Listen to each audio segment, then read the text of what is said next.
दूसरों की बुराई करना तो उसकी फितरत है। रंग बदलना तो गिरगिट की फितरत होती है। चाय कॉफी पीना तो सबकी फितरत होती है। बढ़ा चढ़ाकर बात करना तो उसकी फितरत है।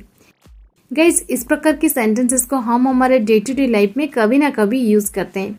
इस प्रकार के सेंटेंसेस को हम इंग्लिश में कैसे कहेंगे जहां पर हम वर्ड यूज करते हैं फितरत।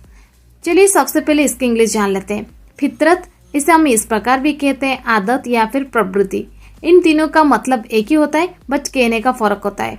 इसके लिए हम इंग्लिश में फ्रेजेस करते हैं टेंड टू।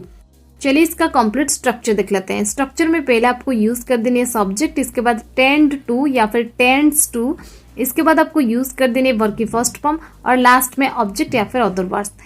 मैं आपको और एक चीज क्लियर कर दूं, टेंड्स टू आप यूज करेंगे ही सी इट नेम के पास और टेंड टू आप यूज करेंगे बाकी पर्सन के पास। चलिए कुछ एग्जांपल्स लेते हैं ताकि आपको ये स्ट्रक्चर और भी अच्छे से क्लियर हो जाए। दूसरों की बुराई करना तो उसकी फितरत है। He tends to speak ill of others. He tends to speak ill of others. Or you can say he tends to bad mouth others. He tends to bad mouth others. बढ़ा चढ़ाकर बात करना तो उसकी फितरत है। She tends to exaggerate. She tends to exaggerate. चाय coffee पीना तो सबकी फितरत होती है। Everybody tends to take tea and coffee. Everybody tends to take tea and coffee.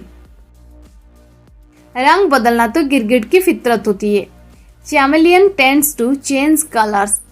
Chameleon tends to change colors. धोखा देना तो तुम्हारी फितरत है।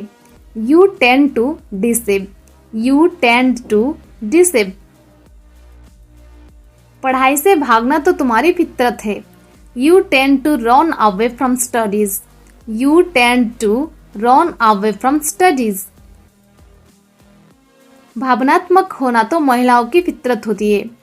Women tend to be emotional. Women tend to be emotional. बहाने बनाना तो तुम्हारी फितरत है। You tend to make excuses. You tend to make excuses. बढ़ा चढ़ाकर बात करना तो उसकी फितरत है। She tends to exaggerate. She tends to exaggerate. गलतियां करना तो इंसान की फितरत है। Man tends to make mistakes.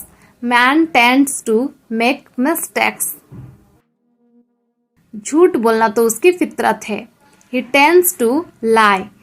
He tends to lie.